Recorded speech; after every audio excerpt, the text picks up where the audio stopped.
vamos estar falando de um tema um tanto atualizado, que está bastante conhecido, recorrente, falado nos meios evangélicos, tema das festas de Israel, o tema da bandeira, o tema do chofar, da trombeta, de tudo isso que tem se falado acerca de Israel. Particularmente o tema: devemos ou não fazer festa dos tabernáculos, as festas bíblicas? E eu queria de antemão dizer a você que eu não vou atacar ninguém com respeito à sua decisão de fazer ou não as coisas que deseja fazer, até porque as pessoas são livres na escolha que fazem. No Brasil é permitido todo tipo de religião, todo tipo de manifestação religiosa. Então eu vou falar para você de antemão que nós não vamos atacar, nós não vamos falar contrário. No entanto, nós vamos ensinar, nós vamos dar uma instrução bíblica. Se você é um discípulo direto nosso, você vai entender a linha que a gente está dando. Se você é somente um ouvinte desse vídeo, é evidente que você vai ter seu ponto de vista. Espero que acrescente para você. Nós vamos começar abordando o tema da hermenêutica. E eu vou dividir isso em vários pontos, né? E o primeiro deles é o processo, o método interpretativo. Fazendo uso aqui de um texto de Marcos, capítulo 3, verso 31 a 35, que nos diz assim: chegaram então seus irmãos e sua mãe, e estando fora, mandaram-no chamar. E a multidão estava sentada ao redor dele, e disseram-lhe: eis que tua mãe e teus irmãos te procuram e estão lá fora. E ele lhes respondeu, dizendo: quem é minha mãe e meus irmãos? E olhando ao redor para os que estavam assentados junto dele, disse: eis aqui minha mãe e meus irmãos, porquanto qualquer que fizer a vontade de Deus, esse é meu irmão, e minha irmã, e minha mãe. Essa menção que eu faço do texto é para lembrar uma coisa que Orígenes, um dos pais da igreja, dizia, que a profundidade das escrituras, a profundidade espiritual, ela tem a ver com descobrir o que está oculto nos textos bíblicos. E pelo texto que você viu aqui, você já pode tirar o primeiro dos pontos que eu quero abordar. A Bíblia tem uma interpretação cujo significado transcende ao que é literal ao texto. Sempre traz acerca de alguma coisa o seu significado. Você pode olhar aqui agora, que as pessoas perguntam: onde é que sua mãe está chamando? E Jesus não se dá por rogado. Ele simplesmente diz: minha mãe e meus irmãos são aqueles que praticam a vontade de Deus. Sempre tem um significado. Jesus interpreta os significados. Sempre os profetas, sempre as histórias têm significados. Então essa é uma realidade que precisa ser assumida. São significados vários. 1 Coríntios 10, de 1 a 11, tem escrito, você está na tela ó, vendo, um texto mostrando aquela história do Êxodo. E enquanto você vê o texto, o Êxodo se desenrola, né, mostrando que a nuvem tinha a ver com Jesus, a pedra tinha a ver com Jesus. Diz o texto, verso 2, e foram todos batizados em Moisés na nuvem e no mar. Bebiam da mesma pedra que era Cristo. E no 6 e no 11 fala que essas coisas eram figuras. Então o êxodo todo foi uma espécie de figura de tudo aquilo que acontece na vida espiritual. Portanto, nós lidamos com figuras, nós lidamos com lições que são extraídas de todo tipo de história de texto, né? Você me perguntar o que a história de Golias e Davi tem a tirar, o que está por trás dela, o significado mais profundo. Alguém já disse que as 5 pedras, elas têm um significado específico, né? Então você precisa ver como é a dinâmica. Não é aquilo que está simplesmente colocado, é o que tem de mais profundo. É tanto que Romanos 15, 4 diz assim: tudo que dantes foi escrito, para o nosso ensino foi escrito. Então cabe a gente procurar uma lição, porque tem um outro significado ali naquilo que está sendo colocado. Essa é muito importante você compreender, porque as festas de Israel, tudo aquilo que diz respeito a Israel é no Antigo Testamento.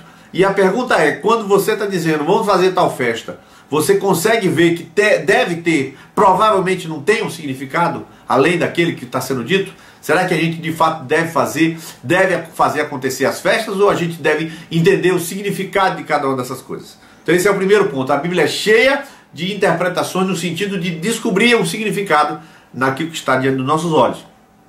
A segunda coisa de importante nesse preâmbulo é acerca do legislador. Um novo legislador. Jesus não somente, quando veio, não somente veio salvar a humanidade, mas ele se colocou como o novo Moisés.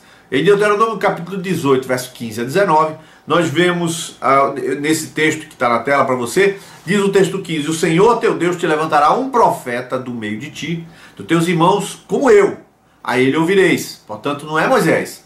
Depois, no verso 18: eu lhe suscitarei um profeta no meio dos seus irmãos, como tu, e porei as minhas palavras na sua boca, e ele lhes falará tudo o que eu lhe ordenar, e será que qualquer que não ouvir as minhas palavras que ele falar em meu nome, eu o requererei dele.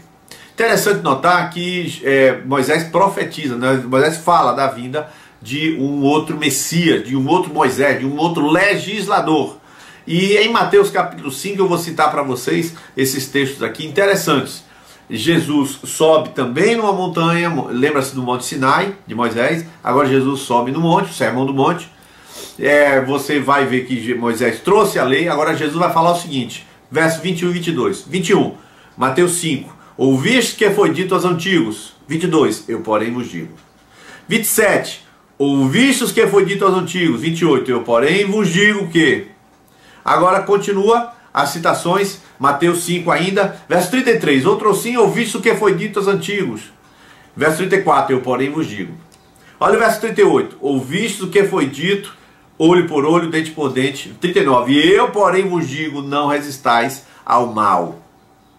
E o 43, de significado também importante. Ouviste o que foi dito, amarás o teu próximo e odiarás o teu inimigo. 44, eu porém vos digo, amai os vossos inimigos. Então você já dá para perceber que Jesus é claramente colocado aqui como um novo Moisés. Ele legisla no monte, legisla comparando o que ele está ensinando com o que foi ensinado. Nitidamente. Ele diz, ouviste o que foi dito, eu porém vos digo. Então do lado de cá você tem Moisés, do outro lado você tem Jesus. Aqui entre eles tem a profecia de Deuteronômio, capítulo 18. Então você tem realizando em Jesus o novo legislador, o novo Moisés. Moisés é uma figura de Jesus. E Jesus, portanto, é o novo legislador. Terceira coisa que a gente pode dizer de importante nisso aí. Primeiro foi o método bíblico de tirar uma lição. Por trás dali tem um significado. Depois, novo legislador. Terceira coisa, o sumo sacerdote. O texto de Hebreus, capítulo 7, 12 diz: porque mudando-se o sacerdócio, necessariamente se faz também mudança da lei. Verso 14, ainda de Hebreus 7, visto ser manifesto que nosso Senhor, que não foi feito sumo sacerdote segundo a lei do mandamento carnal, mas segundo a virtude da vida incorruptível, porque dele se testifica assim: tu és sacerdote eternamente, segundo a ordem de Melquisedeque. 8:1 e 9:11 ainda dizem: ora, a suma de tudo que temos dito é que temos um sumo sacerdote tal, que está sentado nos céus à destra do trono da majestade. E 9:11 diz: mas vindo Cristo, o sumo sacerdote dos bens futuros. E que a gente vê aqui que Jesus é o novo sacerdote. Não é um sacerdote levítico, não obedece à linhagem da lei. Então Jesus é um novo sacerdote. Ora, nova lei e novo sacerdócio, exatamente como a gente leu em Hebreus capítulo 7, verso 12. Portanto, nós estamos tendo uma outra realidade, um outro pacto, uma outra aliança, uma nova legislação. Na linguagem nossa brasileira, uma nova Constituição. Então, nós não estamos vivendo sob a Constituição da legislação de Israel, a legislação dos 10 mandamentos. Você está vendo que o sumo sacerdote é novo e o legislador também é outro. O quarto ponto é este aqui, o fim da lei. Romanos 10:4 diz explicitamente: porque o fim da lei é Cristo, para a justiça de todo o que crê. Romanos 3:21, mas agora se manifestou sem lei a justiça de Deus, tendo o testemunho da lei dos profetas. Verso 28, concluímos, pois, que o homem é justificado pela fé, sem as obras da lei. Romanos 6,14 diz: porque o pecado não terá domínio sobre vós, pois não estáis debaixo da lei. Está bem claro agora. Mudou o sacerdote, mudou a lei, mudou tudo. Então já estamos claros que a Constituição não é mais nossa, essa Constituição. E tem outra. O fim da lei é Cristo. Então a lei, qual é a questão? Como é que lidamos com a lei? É a quinta coisa que eu quero falar. As declarações fortes acerca da lei que a Bíblia tem. A Bíblia diz que a lei é boa, isso a gente vai citar também. Mas agora declarações fortes acerca da lei. Romanos 4,15 diz: porque a lei opera a ira. Romanos 7,6 diz assim: para que sirvamos em novidade de espírito e não na velhice da letra. Romanos 8,3. O que era impossível à lei, visto como se achava enferma pela carne. E Hebreus 7,18 diz: porque o precedente mandamento é abrogado por causa da sua fraqueza e inutilidade, pois a lei nenhuma coisa aperfeiçoou. A lei é estranho a gente ler esses textos, parece que a gente vê que é um monstro que Deus deu, que é inútil, fracassado, sem valor. Não é bem assim. É porque quando Deus deu a lei, ele encontrou, a lei encontrou o homem caído. A lei não encontrou um homem desejoso de servir a Deus, a lei não encontrou sacerdotes puros e perfeitos. Ao contrário, a lei se defronta, ela é entregue, ela está nas mãos de gente pecadora. E aí o que acontece? A lei se torna uma arma contra aquele que está tentando praticar. Todo aquele que tenta praticar a lei descobre que é impossível praticar a lei. Descobre que o problema não está na lei, está nele. Então, aí que está. Se a gente descobre que Deus deu a lei e ela não presta, então Deus deu uma coisa que não presta. Obviamente, então esse raciocínio não é correto. Se Deus deu a lei e ela é boa, qual é a função desta lei que foi dada? Percebe? Mas que se diga claramente, a lei é enferma, inútil e não aperfeiçoa nada. Está claramente isso colocado. Portanto, qualquer coisa que vier da lei tem essa característica. Não tem serventia para quem vive não debaixo da lei, mas debaixo da graça. Não tem serventia. Portanto, isso é importante saber. A finalidade da lei, em Romanos, capítulo 7,16, é o sexto ponto que eu abordo, a finalidade da lei. E se faço o que não quero, consinto que com a lei que é boa. Portanto, ela é boa. Agora, Romanos 3,20 diz: por isso nenhuma carne será justificada diante dele pelas obras da lei.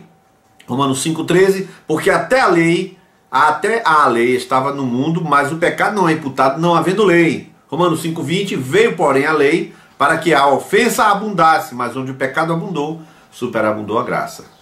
E Romanos 7,7, eu não conheci o pecado senão pela lei. Está mais do que claro. Qual é a finalidade da lei?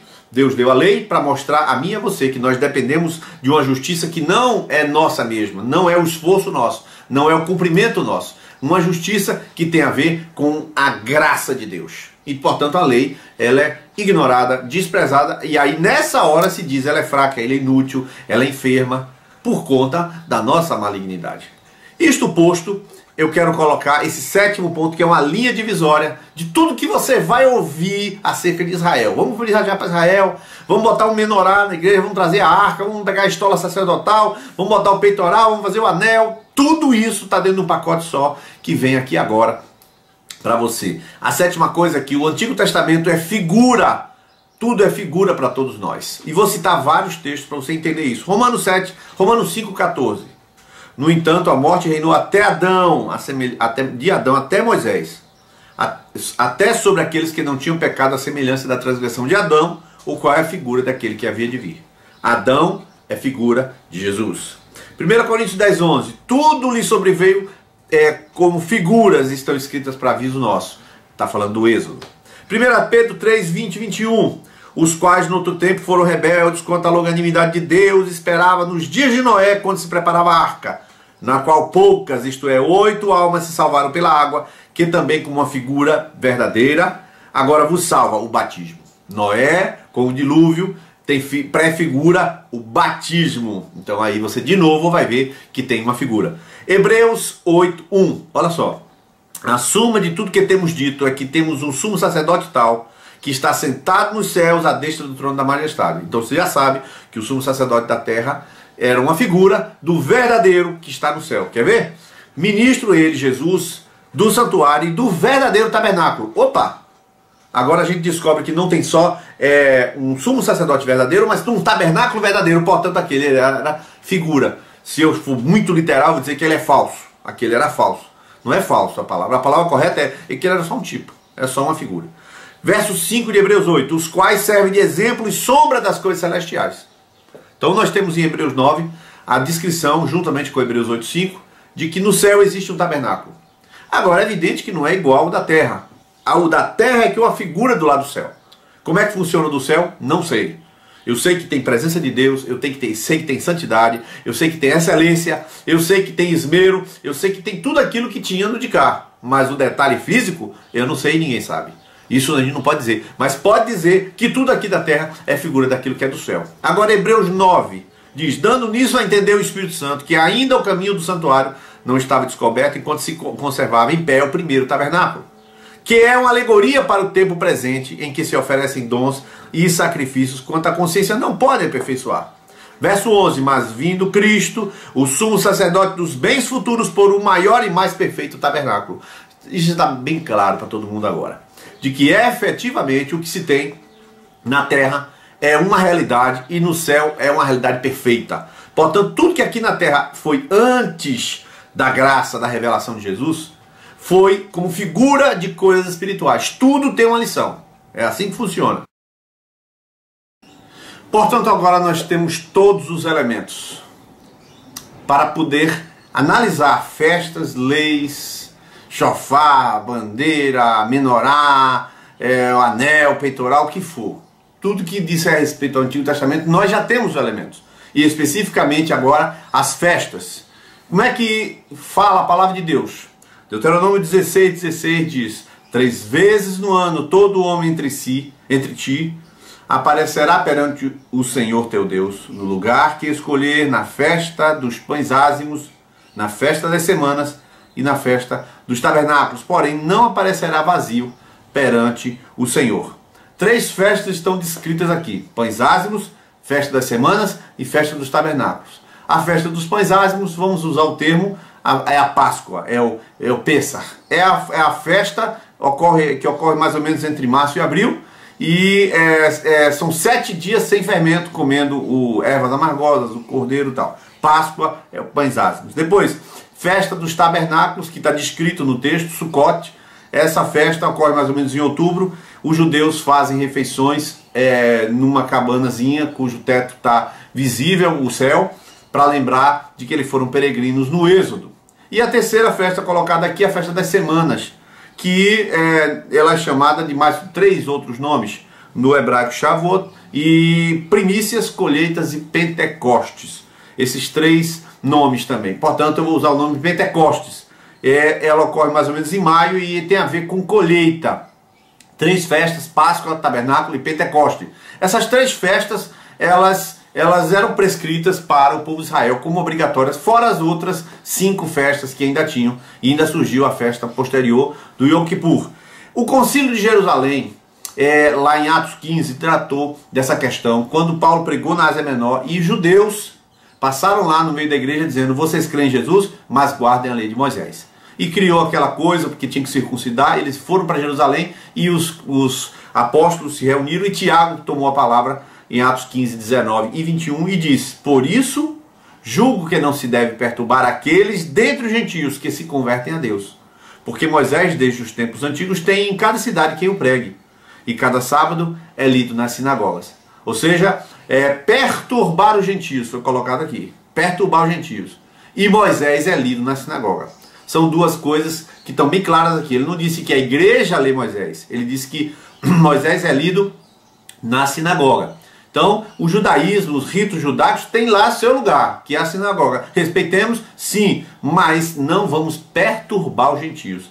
Para você ver o nível de expressão que se coloca aqui.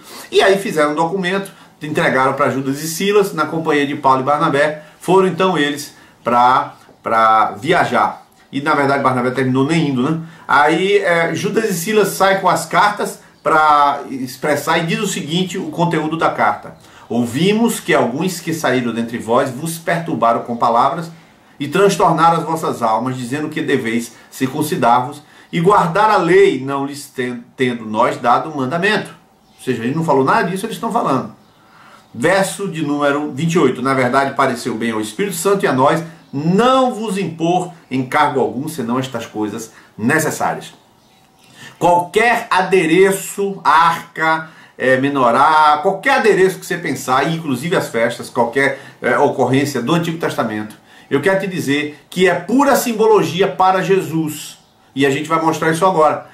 Qualquer tabernáculo, sumo sacerdote, qualquer um é simbologia, qualquer um para nós, igreja, é uma simbologia. Nós vivemos a realidade dessas coisas, quando para eles era uma realidade tipológica. Portanto, não há nenhum mandamento no Novo Testamento. Você viu a palavra mandamento aqui nesse texto? Não há nenhum mandamento acerca disso, nem menção de que é feita. Paulo, quando volta em Atos 21 para lá, quando havia a festa em Jerusalém, que ele queria voltar, mas na realidade, ao retornar, ele não ia estar presente para ele cumprir um rito de jeito nenhum. Ele ia estar ali apenas participando e anunciando que Jesus era o cumprimento daquelas festas. E como de fato foi fazer, e deu a maior confusão, foi preso, e aí você sabe o resto do livro de Atos.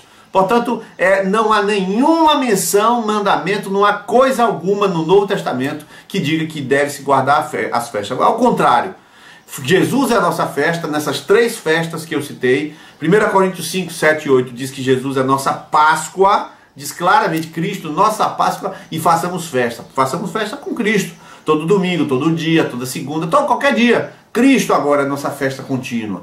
Depois, Apocalipse 21, verso 3, fala assim: eis aqui o tabernáculo de Deus com os homens.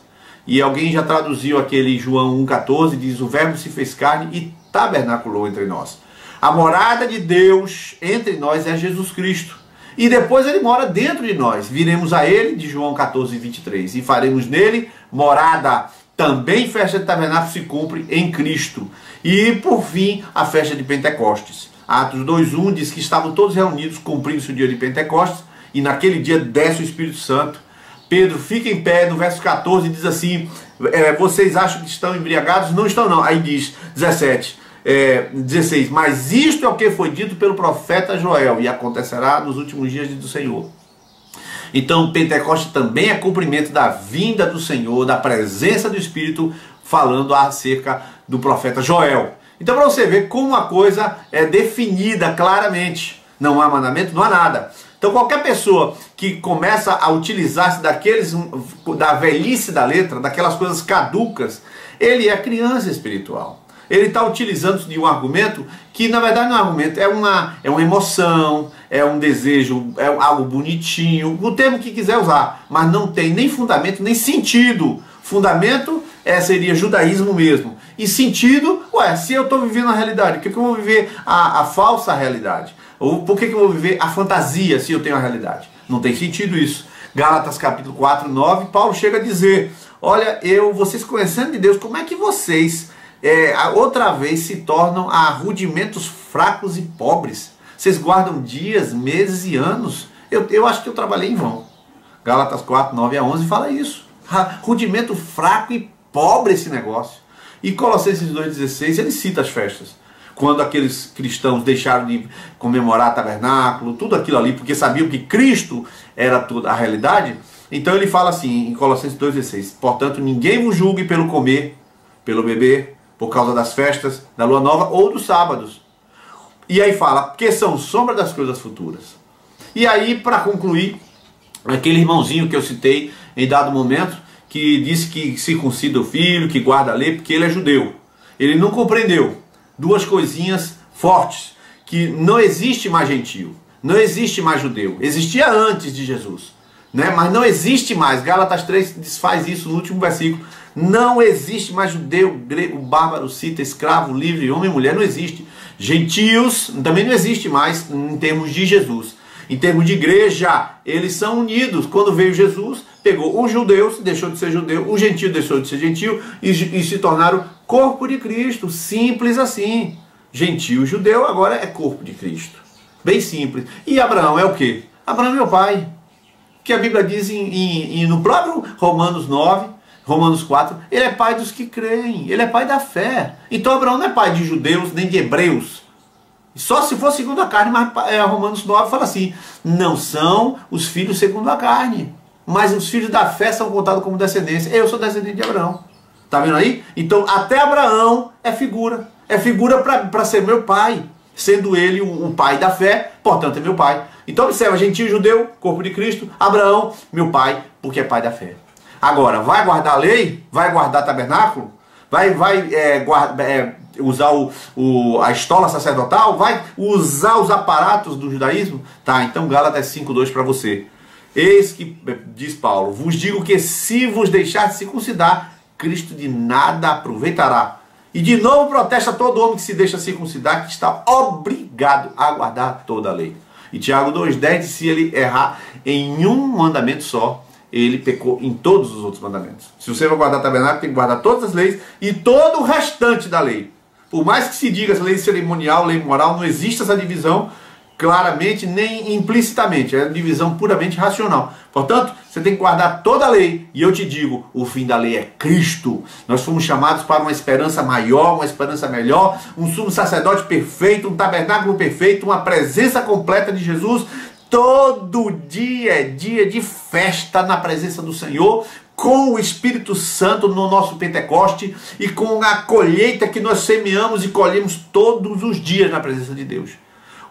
A nossa dimensão é uma dimensão maior, uma dimensão da graça, é uma dimensão que olha para a lei, agradece a beleza de tudo que Deus fez, agradece a simbologia, agradece os tipos levantados, agradece tudo aquilo que Deus estava mostrando para cada um de nós. E nós olhamos e dizemos, bendito sejas tu, ó lindo Deus e maravilhoso Deus, porque fizeste tudo perfeito.